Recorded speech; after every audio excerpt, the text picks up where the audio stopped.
इंद्रियों को जो अत्यंत प्रिय व्रत है, ऐसे बृहत व्रत ब्रह्मचर्य व्रत को इन्होंने धारण किया आजीवन, और वे ब्रह्मचारियों में भी ऊर्ध्वरेता ब्रह्मचारी हुए।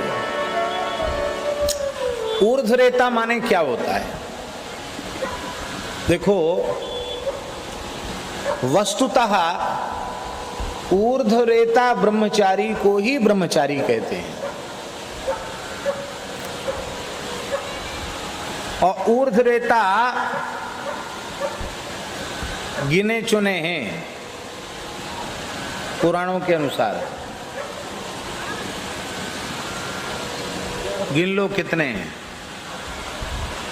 सनत कुमारो देवर्षि शुक भीष्म प्लवंगमान पंचैतान स्मरतो नित्यम काम बाधा निवर्तते। इन 5 का प्रातः काल उठ करके स्मरण करने से, रात्रि में सोते समय स्मरण करने से काम विकार नष्ट हो जाता है, क्योंकि ये ऊर्ध्वरेता ब्रह्मचारी। सनकादिक भगवान, देवर्षि नारद जी, सुखदेव जी महाराज, पितामह भीष्म जी महाराज भी ऊर्ध्वरेता ब्रह्मचारी हैं, और प्लवंग माने श्री हनुमान जी महाराज। इन 5 को ऊर्ध्वरेता ब्रह्मचारी कहा गया। इस कराल कलिकाल में भी कुछ महापुरुष ऊर्ध्वरेता ब्रह्मचारी हुए हैं, पर हमारे कहने का आशय ये है कि करोड़ों साधकों में कोई एकाध ऊर्ध्वरेता ब्रह्मचारी हो सकता है, वो भी विशेष भगवान का अनुग्रह और कठोर उनका साधन हो, योगाभ्यास साधन हो, तो ऊर्ध्वरेता हो सकता है। क्योंकि ऊर्ध्वरेता शब्द का अर्थ क्या होता है? रेतस शब्द है, रेतस शब्द से बना रेता, और ऊर्ध्व शब्द से वो विशेषित है। हम लोगों का जो शरीर है, उस शरीर का जो निर्माण है, उस निर्माण में 7 धातुएं हैं। सप्त धातु विनिर्मित पंचभूत रचित यह शरीर है। इस शरीर में नस नाड़ियां हैं। उनमें जिस नाड़ी से, जिस नस से, जिस नाड़ी से शुक्र का प्रवाह चलता है, 7 धातुओं में एक धातु शुक्र भी है, उस शुक्र का प्रवाह जिस नाड़ी से चलता है, उस नाड़ी की स्वाभाविक जो गति है वो उपस्थ की ओर है, नीचे की ओर है। तो स्वाभाविक उसका माने उसके शरीर की संरचना ही ऐसी है कि उसकी जो स्वाभाविक गति है शुक्र की, वो नीचे की ओर है। वो स्वाभाविक जिसकी नीचे की ओर गति है, उसको बलपूर्वक ऊपर की ओर ले जाना, उस नाड़ी के नीचे के प्रवाह को समाप्त करके ऊपर की ओर ले जाना, और बिंदु का महाबिंदु से समागम करा देना। बिंदु, वो बिंदु है क्या? उस बिंदु के संबंध में उपनिषद में कहा गया, यो बिंदु स शिवः प्रोक्तः। वो बिंदु ही शिव है और शिव ही बिंदु है।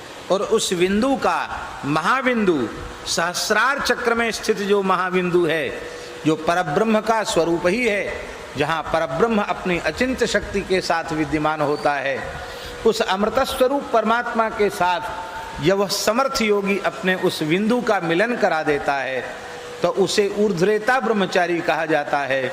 और ऐसा योगी अमृतत्व को प्राप्त कर लेता है, अमरत्व को प्राप्त कर लेता है। एक और विशेष बात है, जिस अवस्था में ऊर्ध्वरेता ब्रह्मचारी होता है, वो अवस्था फिर वैसी ही रह जाती है। वो चाहे कि हमारी अवस्था इससे आगे न बढ़े तो नहीं बढ़ेगी, चाहेगा तो भले ही बढ़ जाए, नहीं तो उसकी वही अवस्था हमेशा बनी रहेगी। हनुमान जी की वही अवस्था बनी हुई है कि नहीं?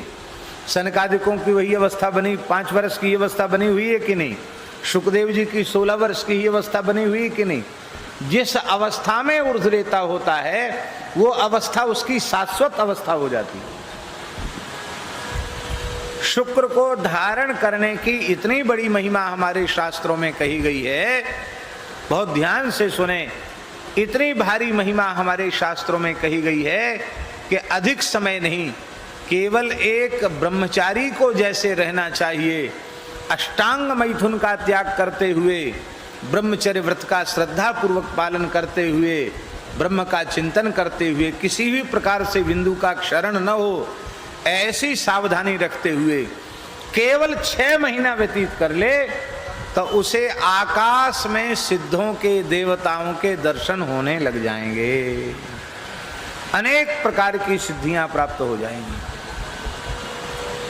25 वर्ष की आयु तक बृहद व्रत को धारण कर ले तो उसके शरीर से खिले हुए कमल की अथवा खिले हुए गुलाब की सुगंध आने लग जाएगी। बड़ी दिव्य महिमा है।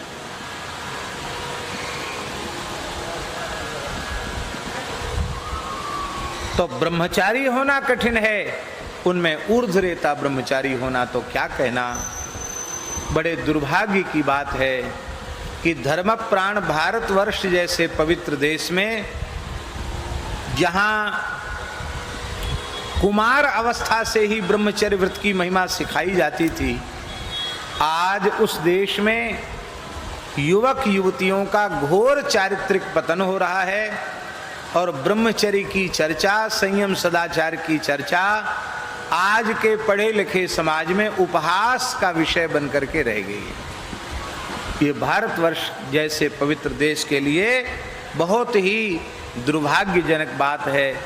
मेरी प्रार्थना है संयम और सदाचार का पाठ, ब्रह्मचर्य व्रत के पालन का पाठ बालक और बालिकाओं को बाल्यकाल से ही देना चाहिए, तभी उनका जीवन अत्यंत पवित्र और सुरक्षित होगा।